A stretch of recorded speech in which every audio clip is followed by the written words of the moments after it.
That's a spectacular view out there right now. You can see why they don't want to leave. Wonderful day to get outside there. Wonderful day to get outside here. Yeah, comfortable temperatures. We're going to be looking at a little bit of a warm up tomorrow, but in the meantime, a bit of that ocean air conditioning on overdrive. If you're heading out this evening around the Inner Bay, you certainly want your jacket with you as we are seeing sunshine, but just 59 degrees in San Francisco, running a little bit cooler than the same time yesterday. And you can also see some low clouds there around downtown. A bit warmer as you head across the Golden Gate Bridge, get up to San Rafael. A gorgeous Saturday evening. It's 74 degrees and 80s earlier, and still hanging on to 80 degrees around Walnut Creek and Concord.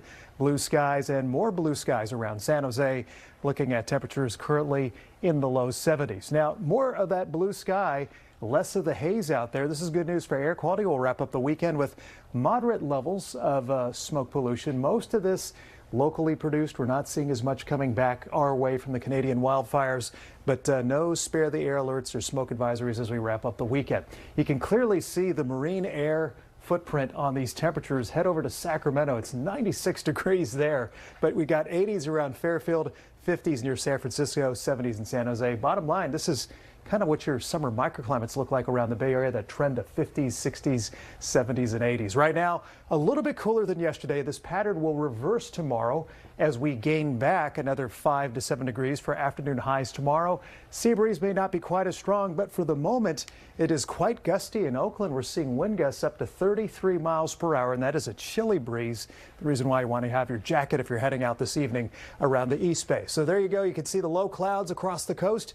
Thunderstorms ongoing around the Sierra. What will be different tomorrow is that the moisture from some of those storms may drift a bit farther to the west. We're expecting just high clouds coming in from the east at times, but up here towards Lake County, you might see an isolated shower during the afternoon. Now, our weather has the low clouds to start, high clouds drifting into the East Bay valleys and North Bay valleys for the afternoon as we begin the morning with 50s.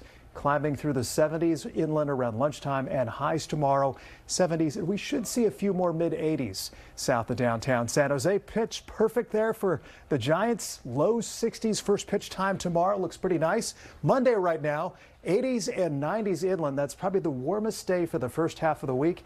Temperatures holding that range of mostly 80s inland. Then once we get towards Thursday and Friday, plan on some cooling there as a trough of low pressure approaches the coast.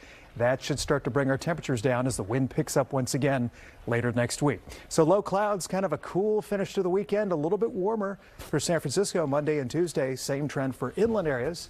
Less 70s, more 80s. Monday probably the warmest day of the week, and then we turn breezy and cooler again as we approach the start of next weekend. 63 degrees for a baseball game? That sounds pretty perfect. Classic San Francisco. Classic San Francisco. Bring your sunscreen and your jacket. You're going to need both. Thanks, Rob.